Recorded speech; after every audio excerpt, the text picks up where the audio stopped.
아프리카의 케냐에는 독특한 강대상 문화가 있다고 합니다. 설교자가 나와서 이렇게 선포를 합니다. God is good. 이 선포 앞에서 모든 성도들이 오른손을 들고 화답합니다. All the time. 무슨 말인지 이해가 되세요? 목사님이 나오셔서 성도들을 향하여 하나님은 선하십니다 선포할 때에 성도들이 오른손을 들며 항상 그러하십니다 라고 반응을 하는 겁니다. 하나님은 선하시다. 항상 선하시다. 우리가 단순하고도 명확한 이 진리를 확실히 붙들기만 한다면 인생에 어떠한 일이 우리에게 닥쳐온다 할지라도 우리는 하나님을 향하여 하나님 모든 것이 합력하여 분명히 선을 이룰 줄 믿습니다. 이런 믿음의 고백을 우리가 할 수 있게 됩니다. 어떤 상황 속에서도 하나님은 항상 한결같이 선하신 분이라는 것, 이것을 믿는 믿음이야말로 하나님이 가장 기뻐하는 믿음이라 할 수 있습니다. 하나님께서는 세상을 창조하시고 하나님의 형상대로 지음받은 인간에게 세상을 정복하고 다스리며 관리할 수 있는 청지기적 사명과 권세를 부여해 주셨습니다. 또한 인간에게 누릴 수 있는 최고의 선물인 자유를 주셨습니다. 그러나 안타깝게도 인간은 하나님의 뜻과는 반대되게 위배되게 그 자유를 올바로 사용하지 못했습니다. 오늘 13절에 기록된 것처럼 우리에게 주신 자유를 육체의 소욕, 다시 말해 육체의 욕심을 만족시키는 기회로 삼았고 그 결과 아담과 하와는 우리에게 참 자유를 잃어버리게 만들었습니다. 결국 인간은 사단의 권세 아래 복종할 수밖에 없게 된 것이죠. 우리의 소유권이 하나님에게 있다가 아담과 하와의 불순종함으로 인하여 자유를 올바로 사용하지 못함으로 인해 우리의 소유권이 사단에게로 넘어가게 되었습니다. 오늘 기록된 이 육체의 소욕이라고 하는 것은 죄된 인간 본성의 욕심이라는 뜻을 갖고 있습니다.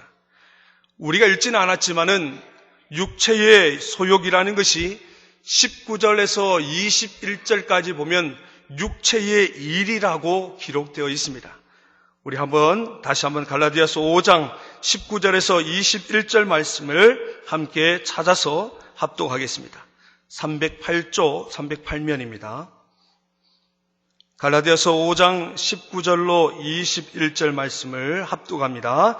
육체의 일은 분명하니 곧 음행과 더러운 것과 호색과 우상 숭배와 주술과 분냄과 당짓는 것과 분열함과 이단 투기와 술 취함과 방탕함과 또 그와 같은 고기까지, 이러한 육체의 일, 육체의 소욕에 이끌림을 받는 자들은 과연 어떻게 될까? 이어서 이렇게 말씀합니다. 시작. 전에 너희에게 경계한 것 같이 경계하노니 이런 일을 하는 자들은 하나님의 나라를 유업으로 받지 못할 것이요. 아멘. 육체의 일을 하는 자들은 하나님의 유업을 받지 못한다. 하나님의 나라를 유산으로 받지 못한다. 이 말씀은 결국 하나님과 우리와의 관계의 단절을 의미합니다. 부모와 자식 간의 관계가 깨어진다는 것을 의미하는 것이죠. 그래서 사도 바울은 갈라디아 교회를 향하여 이렇게 말씀하고 있습니다. 13절 말씀을 다시 한번 앞에 부분만 읽어보겠습니다. 시작. 형제들아 너희가 자유를 위하여 부르심을 입었으나. 무슨 말일까요? 너희가 이전에는 사단의 권세 아래 묶여 자유를 상실한 채 살아왔지만 이제 하나님께서 너희를 자유케 하시려고 너희를 사단의 권세로부터 구원해 주셨다. 그러므로 너희는 하나님이 주신 자유를 더 이상 너희의 육체의 일과 육체의 소욕에 사용하지 말라고 갈라디아 교회를 향하여 당부하고 계십니다. 이어 사도 바울은 예수 그리스도를 통하여 얻은 자유, 이 자유를 바르게 사용해야 하는데 그것은 한번 따라하겠습니다. 오직 사랑으로 서로 종노릇하라. 여기서 우리는 이것을 깨닫게 됩니다. 하나님께서 우리에게 주신 자유, 하나님의 부르심을 받아 얻은 자유란 것은 단순히 억압으로부터의 해방, 사단의 권세로부터 해방되는 것만을 의미하는 것이 아니라 한 발짝 더 나아가 이제 사랑으로 종로로 타는 것이다. 우리가 형제를 섬기는 종이 될 때에 그 자유가 구체적으로 실현될 수 있다라고 말씀하고 있습니다. 이 종노릇이라고 번역된 헬라어 들류에테라는 말은 내가 섬겨야 할 그 사람에게 내가 종이 되어서 그 사람을 높여주라는 것을 의미합니다. 그러므로 올바른 신앙생활은 하나님을 예배하고 하나님께 영광을 돌리는 것으로 끝이 나는 것이 아니라 우리의 형제와 자매에게 내가 종이 되어서 그를 높여주고 섬겨주는 것이 바로 진정한 종노릇이라고 섬김이라고 성경은 우리에게 말씀해 주고 계십니다. 교회를 한번 가만히 생각해 보십시오. 누군가의 섬김을 통해서 예배가 드려집니다. 예배당이 이렇게 잘 정돈된 것은 아마 누군가의 수고가 있었기 때문이죠. 여러분이 갖고 계신 주보도 그 주보 만드는 사람이 쉽게 만든 것이 아닙니다. 나누어줄 때도 동일합니다. 만약 우리 교회에 주차하는 안내하는 분들이 안 계신다면 굉장한 혼잡을 이루게 될 것이고 또 주차한다고 예배에 정확한 시간에 맞춰 들어오지 못할 수도 있습니다. 여러분의 자녀를 맡아 가르쳐주는 교사들이 있기 때문에 여러분들은 예배를 드릴 수 있습니다. 찬양대원이 있기 때문에 예배가 더욱더 은혜롭지요. 헌금봉헌위원과 예배 안내위원들이 있어서 예배가 참 은혜롭게 진행될 수 있습니다. 여러분이 이용하는 실만한 물가나 점심을 제공하는 식당 봉사하는 분들이 있기 때문에 우리가 또 힘있게 든든하게 신앙생활을 할 수 있습니다. 결국 이 교회라고 하는 것은 모든 일이 누군가의 섬김과 헌신을 통해서 이루어지고 있다라는 겁니다. 그런데 만약 여러분이 낮은 신앙 단계에서는 이런 봉사를 받는 데서 끝이 나겠지만은 높은 신앙 단계에서는 오늘 우리에게 성경은 서로 종노릇하라고 말씀하고 있습니다. 우리 종암교회는 사랑으로 섬기는 공동체라는 표 아래 올해를 섬기는 해, 봉사하는 해로 사역을 감당하고 있습니다. 자, 그렇다면 이제 우리는 기본적인 신앙, 낮은 단계에서의 신앙을 가진 사람으로 만족하지 않고 어떻게 하면 더 좋은 크리스찬이 될 수 있을까? 더 좋은 크리스찬이 될 수 있을까? 그동안 우리가 신앙의 베이직을 위해서 살아왔다면은 이제는 신앙의 배를 더 좋은 것을 위해서, 더 나은 것을 위해서 우리가 신앙의 아마추어에서 머물지 말고 신앙의 프로적인 삶을 살아가야 하는 것이 오늘 성경이 우리에게 말씀하고 있는 것입니다. 그래서 오늘 성경은 우리에게 서로 종노릇하라고 그 해답을 제시해 주고 계십니다. 그런데 이 종노릇하는 데도 두 가지의 기준이 있습니다. 어쩌보면 이 기준이라고 하는 것이 우리가 행하는 섬김과 봉사의 핵심 원리이기도 합니다. 한번 따라하겠습니다. 자유로입니다. 88대로 맞은편에 있는 자유로가 아니고 우리에게 주신 자유라는 것이죠. 다시 말해 하나님께서 주신 그 자유로 우리가 섬겨야 한다는 것을 의미합니다. 지난번 우리 교회 여전도의 주일 예배, 헌신 예배 때인가요? 말씀을 전해주신 장경철 목사님이 계십니다. 그분이 책을 쓰셨는데 축복을 유통하는 삶이라는 책이 있습니다. 재미있습니다. 한번 읽어보십시오. 그곳에서 다음과 같은 이야기를 발췌합니다. 학교에서 저녁에 학생들을 가르칠 때가 있는데 그때 한 학기에 한 번 정도 학생들에게 초코파이를 사줍니다. 저녁 6시에 수업을 시작하는데 직장에 다니는 학생들이 식사를 못하고 올 때가 있기 때문입니다. 어느 날 여느 때와 같이 학생들이 초코파이를 받아서 먹는데 앞에 앉은 한 학생이 교수님도 하나 드세요 하고 저에게 초코파이 하나를 건네주었습니다. 그 말을 듣는데 왜 그렇게 기쁘죠? 매우 기뻤습니다. 하지만 생각해보니 제가 기뻐할 이유가 하나도 없었습니다. 첫째, 저는 집에서 이미 밥을 먹고 왔기 때문에 초코파이를 먹고 싶은 생각이 전혀 없었습니다. 둘째, 그 초코파이는 모두 내 돈 내고 내가 산 것이거든요. 자기 것을 받는데 누가 기뻐하겠습니다. 그런데 왜 그렇게 기쁘죠? 그때 제가 외람되나마 하나님의 기쁨을 조금 느껴보았습니다. 어떤 의미에서 보면 제가 하나님께 봉사하고 헌신하는 것 모두 자랑할 것이 없습니다. 다 하나님이 주신 힘과 능력으로 하는 것이기 때문입니다.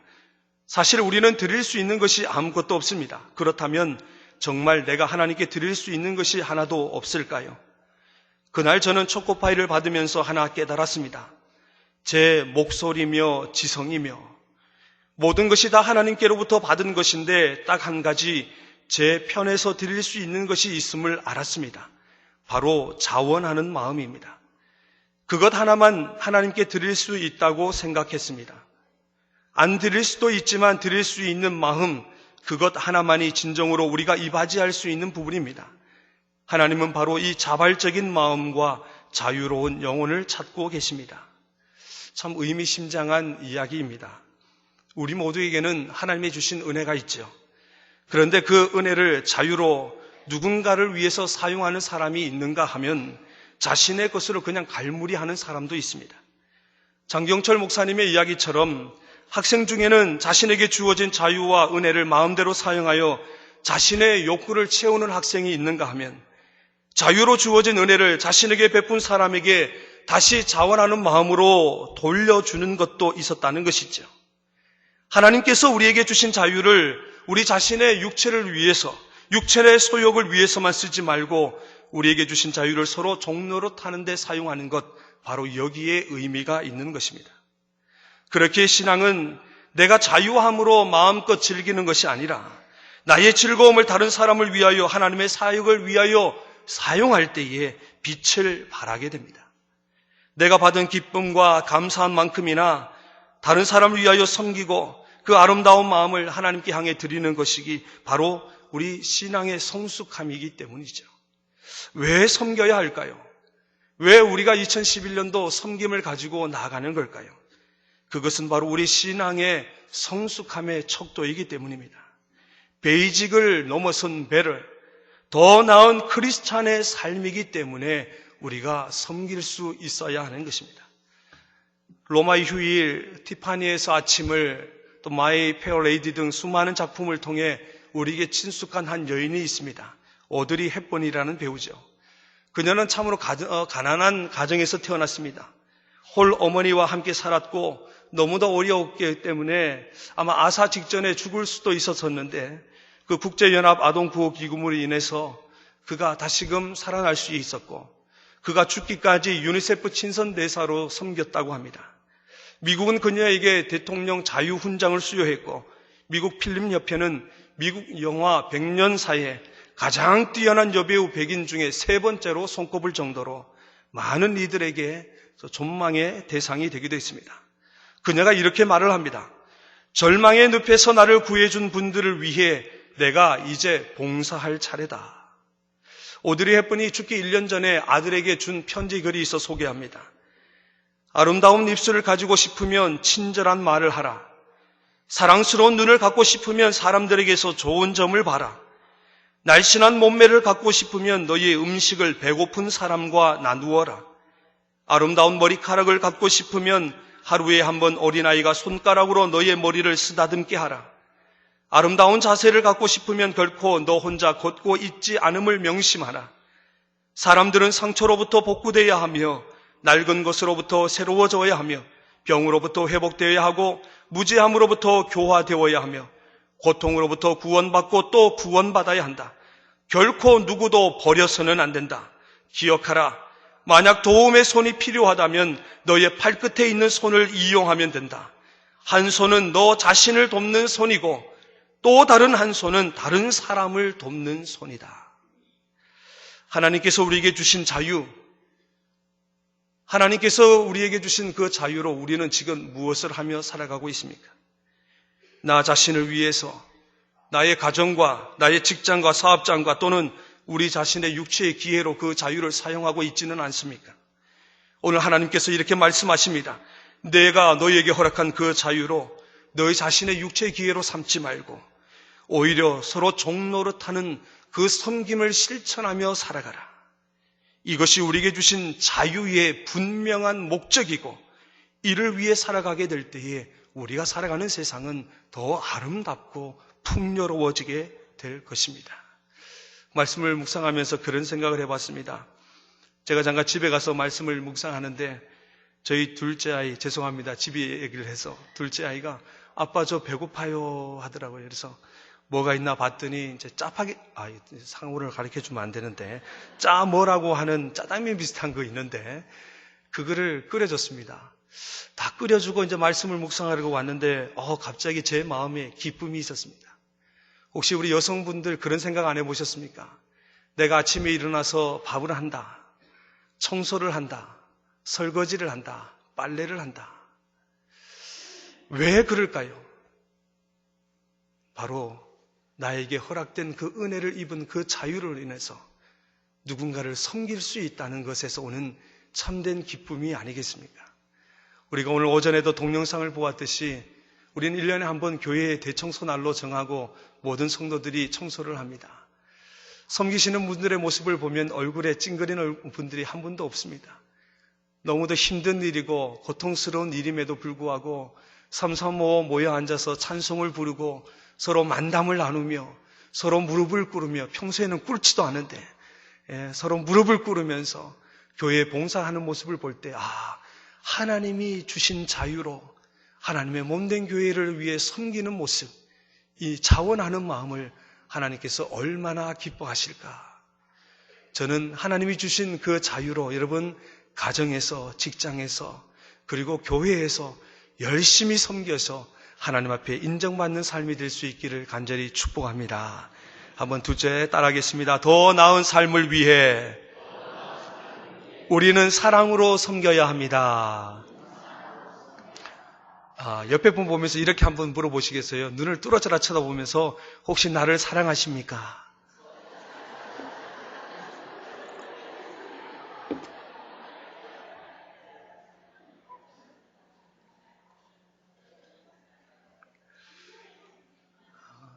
정말 우리 교회는 참 사랑이 많습니다. 그죠?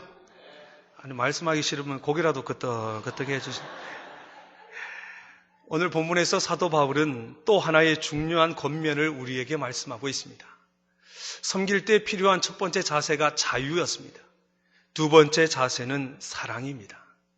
그래서 성경은 오직 사랑으로, 알라디아테스 아가페스, 헬라어로 이 사랑을 뜻하는 이 아가페스 앞에 정관사 테스가 붙어 있습니다. 그 사랑, 이 사랑을 의미하고 있습니다. 그러면 도대체 그 사랑은 어떤 사랑입니까? 갈라디아서 2장 20절에서 그 사랑에 대해 우리에게 정확하게 말씀해 주고 있습니다. 우리 갈라디아서 2장 20절 조금만 앞으로 넘기겠습니다. 갈라디아서 2장 20절 말씀을 합독하겠습니다. 시작.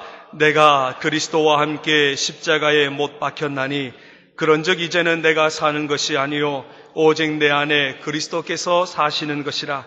이제 내가 육체 가운데 사는 것은 나를 사랑하사 나를 위하여 자기 자신을 버리신 하나님의 아들을 믿는 믿음 안에서 사는 것이라. 아멘. 나를 사랑하사. 한번 따라해 볼까요? 손으로, 오른손으로 가슴을 치면서 나를 사랑하사 나를 위하여 자기 자신을 버리신 예수 그리스도의 사랑, 그 사랑을 본받고 실천하라고 우리에게 말씀하고 있습니다.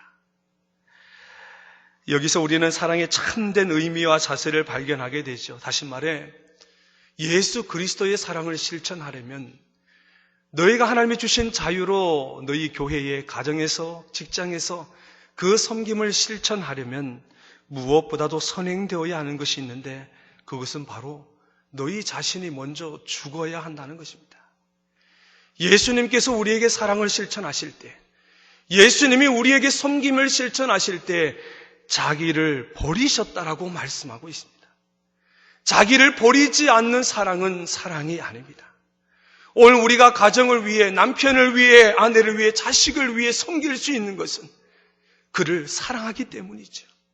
결코 우리를 포기하지 못하고, 나 자신을 비우지 못하고, 나 자신이 낮추어지지 못하고, 내 자신이 먼저 죽어지지 못한다고 한다면 예수 그리스도의 진실한 사랑, 그 섬김을 실천할 수 없다라고 성경은 말씀하고 있습니다.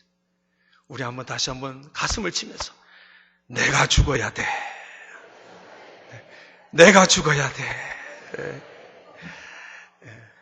섬김에는 두 종류의 섬김이 있다고 늘 얘기합니다.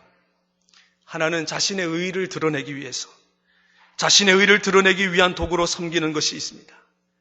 다른 하나의 섬김은 상대방을 사랑하는 마음으로 종로로 타는 것, 이 섬김이 있죠. 그런데 전자에 섬기는 것, 이 전자의 사랑이라고 하는 것은요, 자신의 의의를 드러내는 이 섬김이라고 하는 것은 늘 자기 중심적입니다.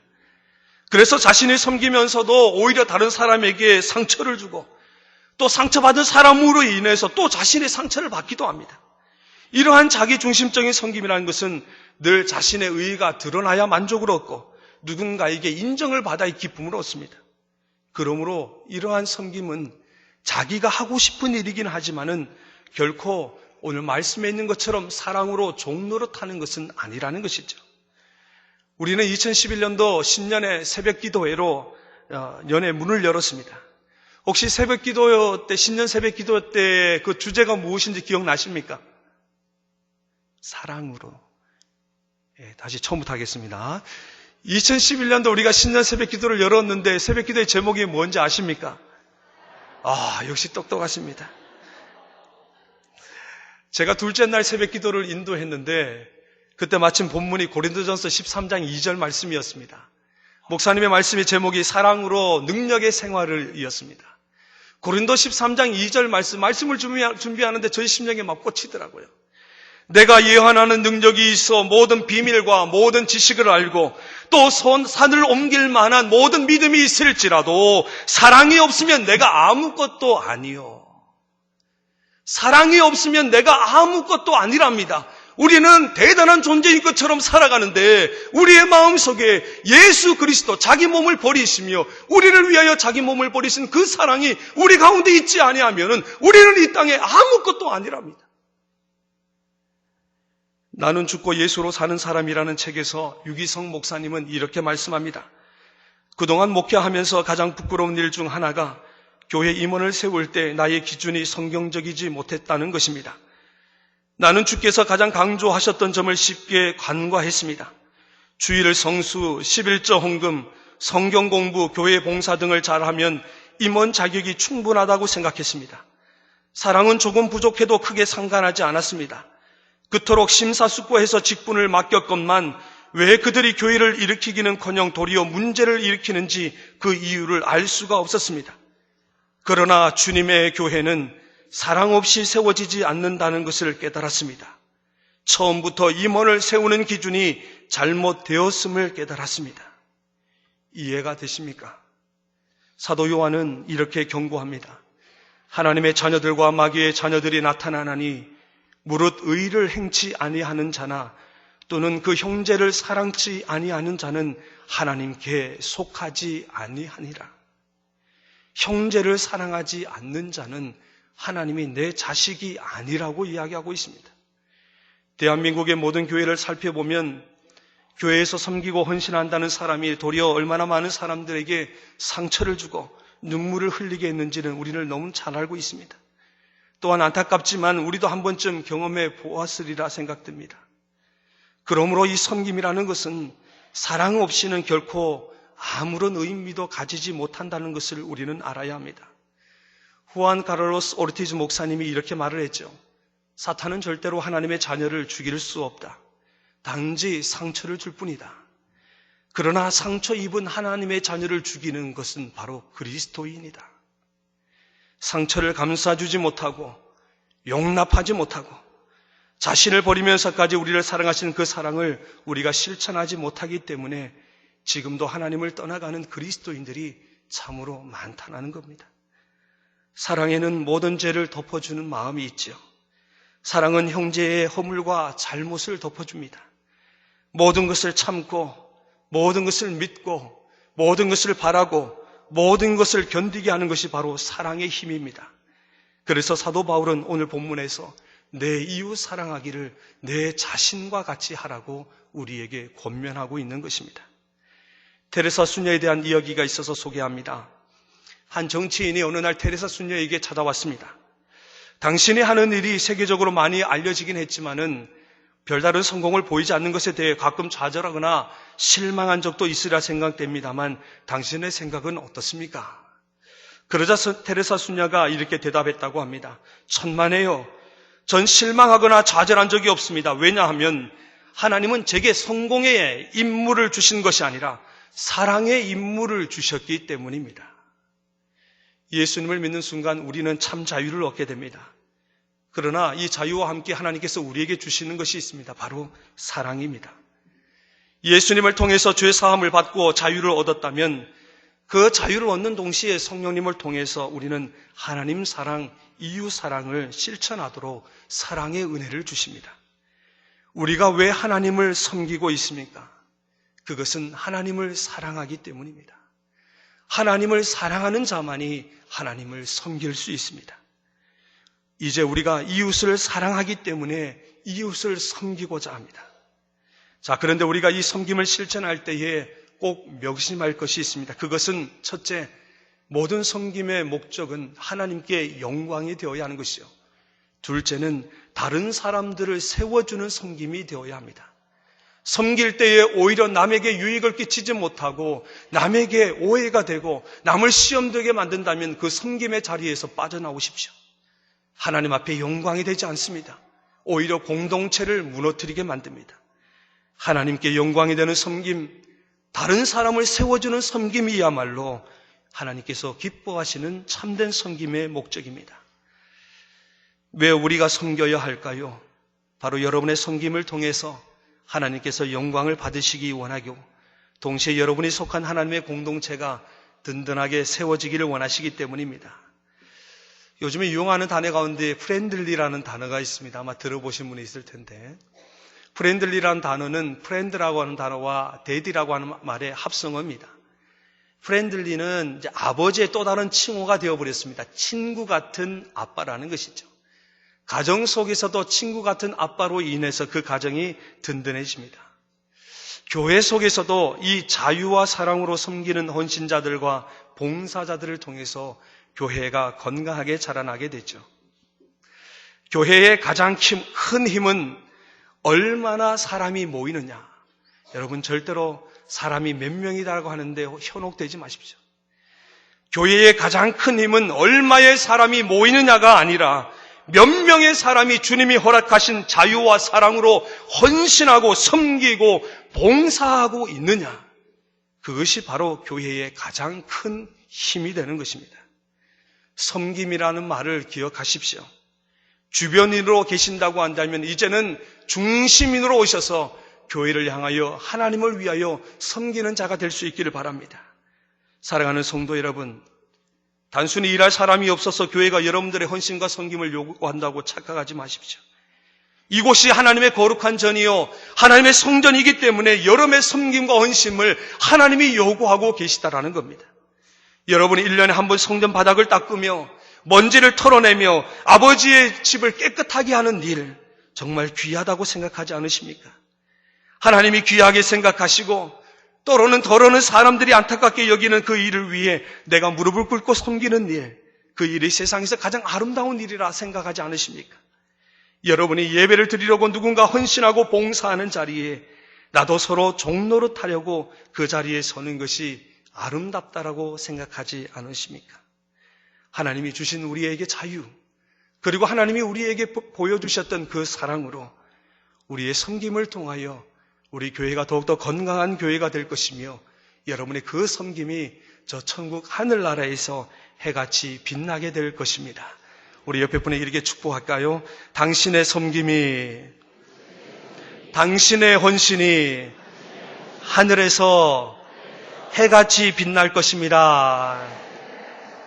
아멘. 우리 옆에 분 손을 한번 꽉 잡아주시면서 우리 함께 섬깁시다. 사랑으로 섬깁시다. 그동안 내가 실수했던 것 용서해 주세요. 잘못했습니다. 죽겠습니다. 함께 일합시다. 네, 기도하겠습니다.